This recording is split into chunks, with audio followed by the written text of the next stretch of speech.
اچھا بات پتہ کیا ہے، میں نے کچھ دن پہلے میں نے فیس بک کے اوپر ایک منافق شخص کو اور بڑے مجمع کے اندر، بلکہ میں تو ہندوؤں کی یہ چال ہی کہوں گا کہ کسی کو مطلب ہندو کے سامنے کر دیا کہ میں مسلمان تھا اور مسلمانیت سے میں اب نکلتا ہوں، اور ان کے قرآن میں یہ ایک نقص ہے، تو یہ تو میں ان کی سازش یا چال ہی کہوں گا۔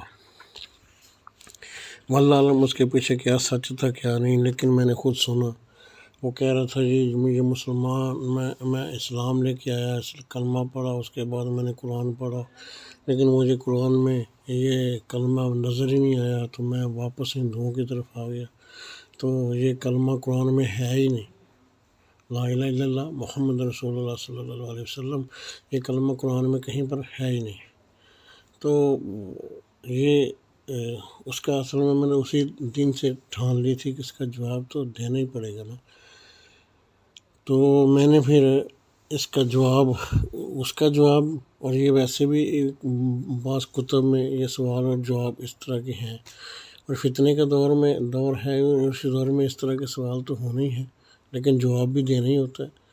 تو اب دیکھ لیں سامنے ٹائٹل کے اوپر بھی، یعنی سامنے جو آپ کو نظر آ رہا ہے، تصویر جو نظر آ رہی ہے، اس میں بھی لا الہ الا اللہ کے آگے سورہ صفات لکھی ہوئی ہے اور آیت نمبر 35 لکھی ہوئی ہے، یعنی سورہ صفات کی آیت نمبر 35 کا ایک جز ہے لا الہ الا اللہ، اور پھر دوسری جگہ قرآن حکیم میں سورہ الفتح میں آیت نمبر 29 کے شروع میں محمد رسول اللہ ہے۔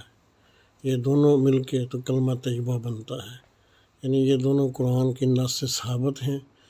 جن کو نہیں پتہ وہ اس کو اپنے ذہن میں بٹھا لیں، جن کو پتہ ہے وہ اپنے اس کو اور اچھا ذہن نشین کر لیں۔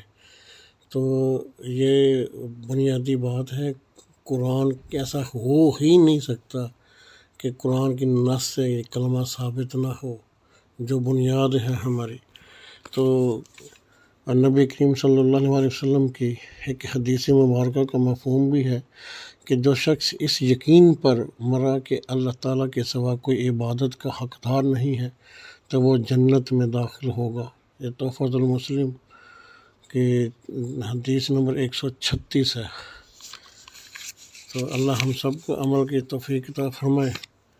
تو کلمے کا مطلب بھی یہی ہے، لا الہ الا اللہ، اللہ کے سوا کوئی معبود نہیں ہے، اور محمد اللہ کے رسول ہیں صلی اللہ علیہ وسلم۔